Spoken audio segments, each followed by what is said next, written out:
ஆண்டவராகிய இயேசு கிறிஸ்துவின் நாமத்தில் வாழ்த்துக்கள். இந்த நாளிலும் கூட கர்த்தர் நம்மோடு கூட என்ன பேசுகிறார் என்று சொல்லி கேட்போமா? யோவானுக்கு எழுதின சுவிசேஷம் 14வது அதிகாரம் 14வது வசனம் முதல் 17வது வசனம் வரை நாம் பார்ப்போம். என் நாமத்தினாலே நீங்கள் எதை கேட்டாலும் அதை நான் செய்வேன். நீங்கள் என்னிடத்தில் அன்பாய் இருந்தால் என் கற்பனைகளை கைக்கொள்ளுங்கள். நான் பிதாவை வேண்டிக் கொள்ளுவேன், அப்பொழுது என்றென்றைக்கும் உங்களுடனே கூட இருக்கும்படிக்கு சத்திய ஆவியாகிய வேறொரு தேற்றரவாளனை அவர் உங்களுக்கு தந்தருளுவார்.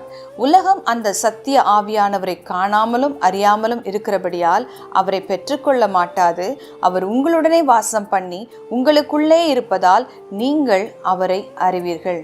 நாம் 2025ஆம் வருஷத்திலே அநேக சூழ்நிலைகளை, நபர்களை, பிரச்சனைகளை, அநேக காரியங்களை நாம் கடந்து வந்திருக்கிறோம். இதனால் நம்முடைய வாழ்க்கையிலே சந்தோஷங்கள் ஏற்பட்டிருக்கலாம், சில நேரங்களில் கவலைகள் ஏற்பட்டிருக்கலாம், சில நேரங்களிலே அதிருப்தியான சூழ்நிலைகள் நம்முடைய வாழ்க்கையில் ஏற்பட்டிருக்கலாம்.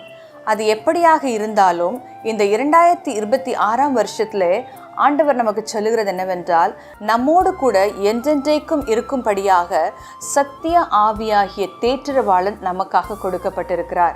இந்த உலகம் அவரை அறியாது, ஆனால் நீங்களும் நானும் தேவனை அறிந்திருக்கிறபடியால் கிறிஸ்துவை அறிந்திருக்கிற ஒவ்வொருவருக்குள்ளும் அந்த சத்திய ஆவியாகிய தேற்றரவாளன் நமக்குள்ளே வந்து அவர் வாசம் பண்ணுகிறவராக இருக்கிறார். யோவானுக்கு எழுதின சுவிசேஷம் 15வது அதிகாரம் 26-27 வசனங்களில் பார்க்கிறோம். பிதாவினிடத்திலிருந்து நான் உங்களுக்கு அனுப்ப போகிறவரும் பிதாவினிடத்திலிருந்து புறப்படுகிறவருமாகிய அந்த சத்திய ஆவியான தேற்றரவாளன் வரும்போது அவர் என்னை குறித்து சாட்சி கொடுப்பார். நீங்கள் எனக்கு சாட்சிகளாய் இருப்பீர்கள் என்று சொல்லப்பட்டிருக்கிறது. அப்படியானால் இந்த பரிசுத்த ஆவியானவரை குறித்து இந்த வருஷத்திலே நாம் அதிசயங்களையும் அற்புதங்களையும் சாட்சிகளாக அறிவிக்க போகிறோம். அதோடு கூட ஏசாயா தீர்க்கதரிசன புஸ்தகம் 40வது அதிகாரம் 13-14வது வசனங்களிலே நாம் இப்படி பார்க்கிறோம். கர்த்தருடைய ஆவியை அளவிட்டு அவருக்கு ஆலோசனைக்காரனாயிருந்து அவருக்கு போதித்தவன் யார்?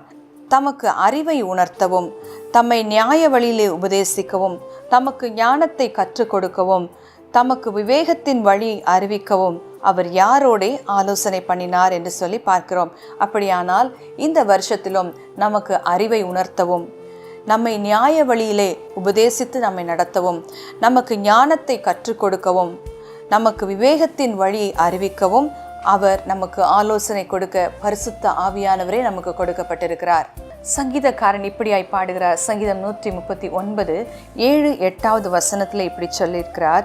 உம்முடைய ஆவிக்கு மறைவாக எங்கே போவேன்? உம்முடைய சமூகத்தை விட்டு எங்கே ஓடுவேன்? நான் வானத்திற்கு ஏறினாலும் நீர் அங்கே இருக்கிறீர், நான் பாதாளத்தில் படுக்கை போட்டாலும் நீர் அங்கேயும் இருக்கிறீர் என்று சொல்கிறார். அப்படியானால் அந்த ஆவியானவருக்கு மறைவாக நாம் எதையுமே செய்ய முடியாது என்பதுதான் அதன் பொருளாகும். ஆகவே நாம் எதை தேவனிடத்தில் இந்த வருஷத்தில் கேட்க வேண்டும் என்று சொன்னால், சங்கீதம் 143:10-11வது வசனத்தில் இப்படி பார்க்கிறோம். உமக்கு பிரியமானதை செய்ய எனக்கு போதித்தருளும். நீரே என் தேவன், உம்முடைய நல்ல ஆவி என்னை செம்மையான வழியிலே நடத்துவாராக. அப்படியானால் இந்த உலகத்திலே அநேக வழிகள் இருக்கலாம், அநேக காரியங்கள் நம்மை வழிநடத்த ஆயத்தமாக இருக்கலாம். ஆனால் நாம் தேவனிடத்தில் கேட்க வேண்டியது என்னவென்றால், உமக்கு பிரியமானதை செய்ய எனக்கு நீர் போதித்தருளும். நீரே என் தேவன், உம்முடைய நல்ல ஆவி என்னை செம்மையான வழியிலே நடத்துவாராக. அந்த சத்திய ஆவியாகிய அந்த தேற்றரவாளன் நம்மை செம்மையான வழியில், அவருடைய சித்தத்தின் வழியில் நம்மை நடத்துவதற்கு நாம் நம்மை ஒப்பு கொடுப்போம். நாம் ஜெபிப்போம். எங்களை நேசிக்கிற எங்கள் அன்பின் பரலோக பிதாவே, இந்த நாளிலும் கூட நாங்கள் கேட்ட வார்த்தையின்படியாக இந்த 2026வது வருஷத்திலே எங்களுக்காக கொடுக்கப்பட்டிருக்கிற அந்த சத்திய ஆவியாகிய தேற்றரவாளன் எங்களை சகல சத்தியத்திற்குள்ளும் நீ நடத்த போகிறதற்காக உமக்கு நன்றி செலுத்துகிறோம். நீர் செய்கிற அதிசயமான கிரியைகளை, உம்முடைய ஆவியானவர் எங்களை செம்மையான வழியில் நடத்துகிறதை ஆண்டவரே, நீர் எங்களோடு கூட இந்த சகல ஆழங்களையும் நீர் அறிந்திருக்கிற ஆவியானவராக இருக்கிறபடினால் நீர் எங்களுக்கு ஆயத்தம் பண்ணினவைகளை எந்த கண்களும் எந்த காதுகளும் கேட்டிராது. ஆனால் சத்திய ஆவியாகிய நீர் அறிகிற தேவனாக இருக்கிறீர். நீர் எங்களுக்கு போதித்து நாங்கள் நடக்க வேண்டிய செம்மையான வழியிலே எங்களை நடத்துவீராக. உம்முடைய திருக்கரத்தில் எங்களை அர்ப்பணிக்கிறோம். இந்த தொலைக்காட்சியை பார்த்து கொண்டிருக்கிற ஒவ்வொருவரையும் கர்த்தர் ஆசீர்வதிப்பீராக. இயேசுவின் நாமத்தில் கேட்கிறோம், ஜீவனுள்ள நல்ல பிதாவே, ஆமேன். கர்த்தர் தாமே நம்மை ஆசீர்வதிப்பாராக.